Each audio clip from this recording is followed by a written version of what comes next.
D'après mon guide, aujourd'hui nous attend le parcours le plus difficile du Primitivo.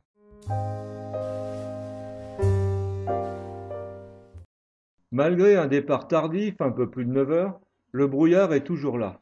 Il se dissipe très rapidement pour laisser place à un ciel bleu, annonciateur d'une belle journée.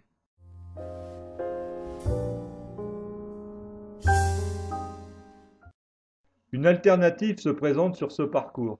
Nous négligeons la plus facile pour faire quelques dénivelés et kilomètres en plus.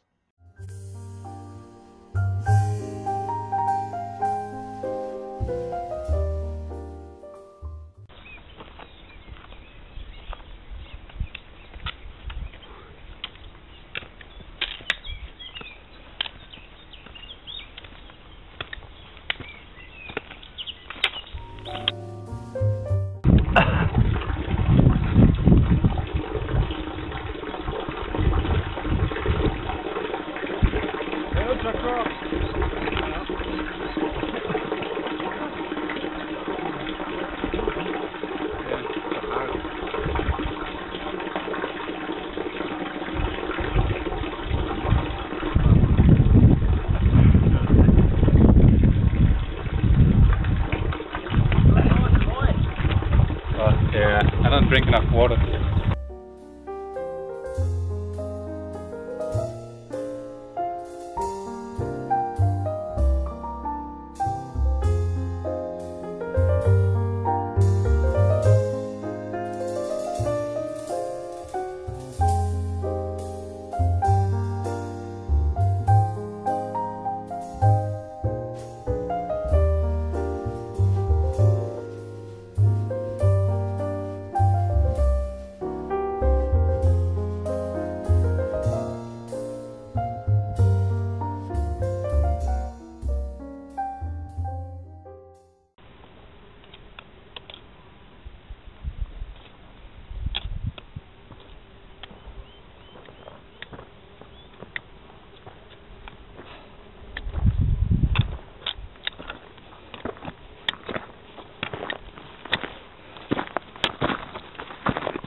Peu avant le col del Palo, nous passons devant les ruines d'un ancien hôpital de pèlerins datant du XIIIe siècle.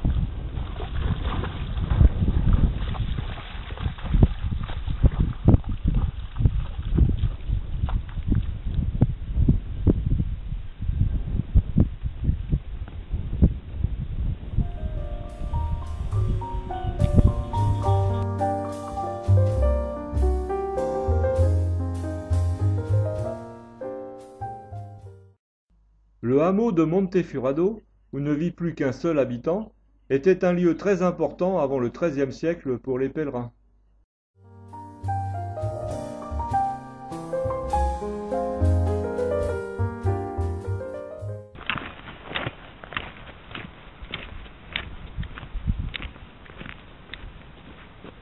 Je rejoins Tony à Berduccello, où nous avons choisi de terminer l'étape. Malheureusement, la seule albergue est occupée par un groupe d'Espagnols, ce qui nous oblige à prolonger de 4 km.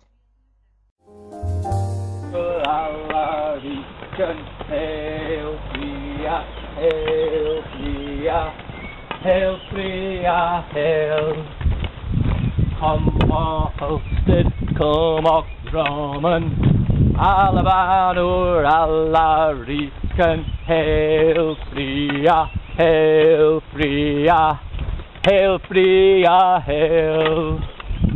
Kom vad hastigt komma ramen. Alla bannor, alla riken, helt fria, helt fria, helt fria, helt.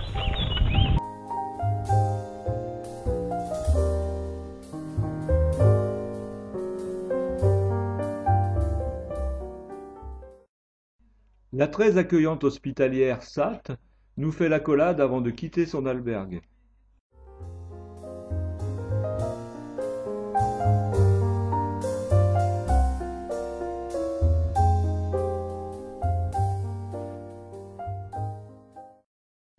Après une courte montée, nous découvrons la vallée de Salim, recouverte par une mer de nuages.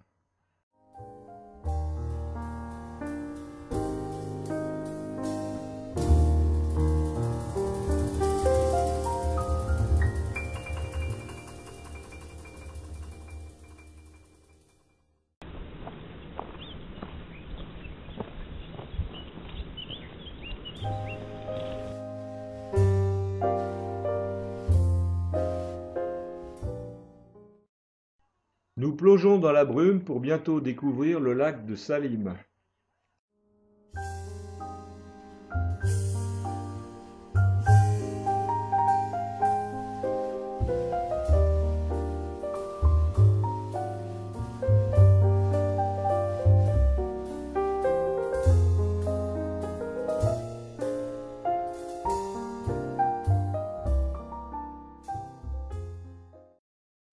Après avoir traversé le barrage, nous faisons une pause sur la terrasse du bar qui domine le lac.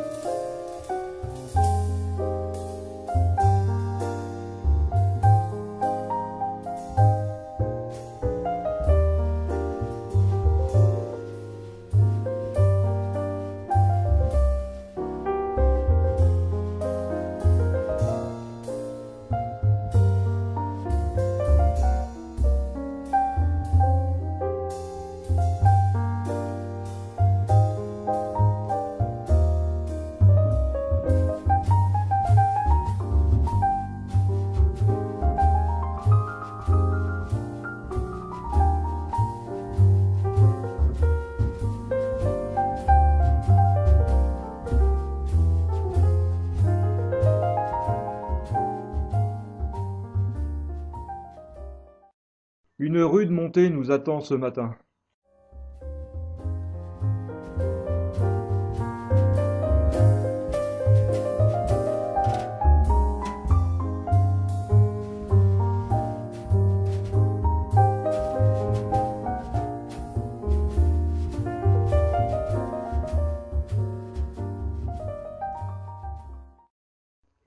Le col marque la fin des Asturies. Ici nous attend la Galice et la pluie.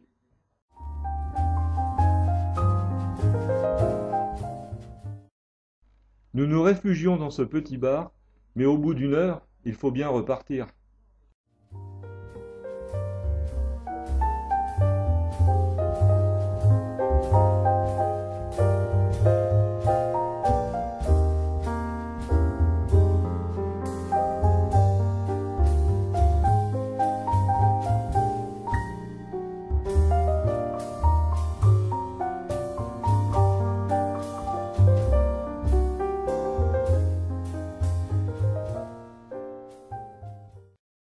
Au loin se dessine Afonsagrada, la ville la plus moche que nous aurons à traverser.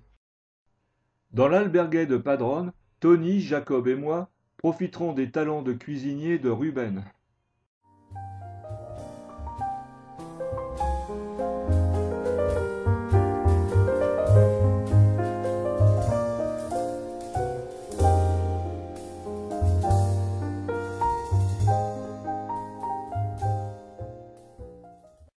Aujourd'hui encore, une belle étape nous attend. Direction le col de Motunto, par une pente facile au regard de ce que j'ai fait les jours précédents.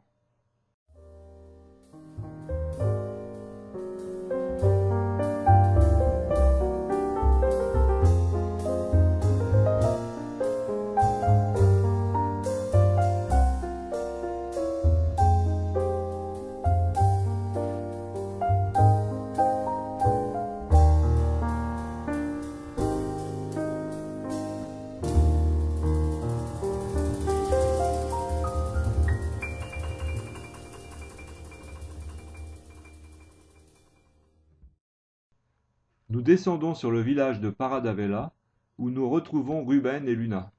Je me laisse tenter par une tortilla accompagnée de vino tinto. Le patron laisse la bouteille de vin sur la table. J'aurais sans doute dû être plus raisonnable.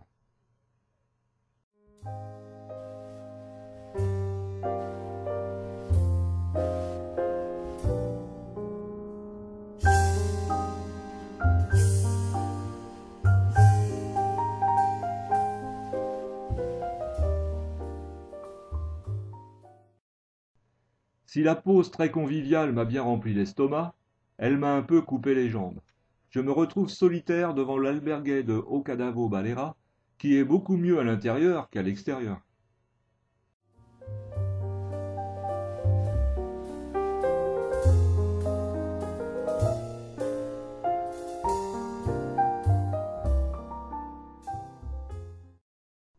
Ce devrait être beaucoup plus facile aujourd'hui.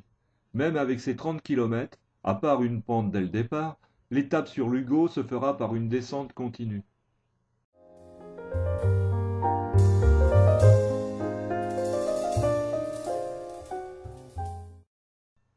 Nous visitons l'église Santa Maria de Villabade. Étonnant édifice pour un si petit village. Elle a été bâtie sur le site d'un monastère fondé en 1207 par saint François d'Assise.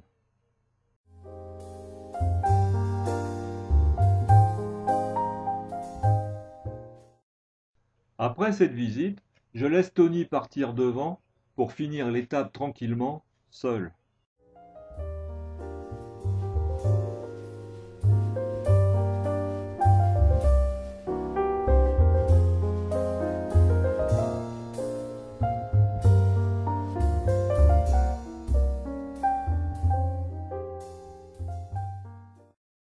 Alternant chemin et route, je ne me suis jamais senti aussi bien qu'aujourd'hui sur ce camino.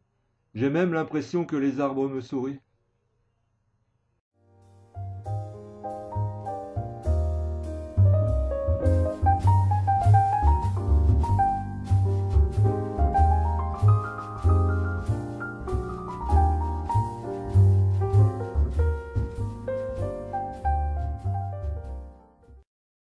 J'arrive à l'albergue après avoir franchi la Puenta de San Pedro. Je suis surpris de voir arriver Tony 5 minutes après moi.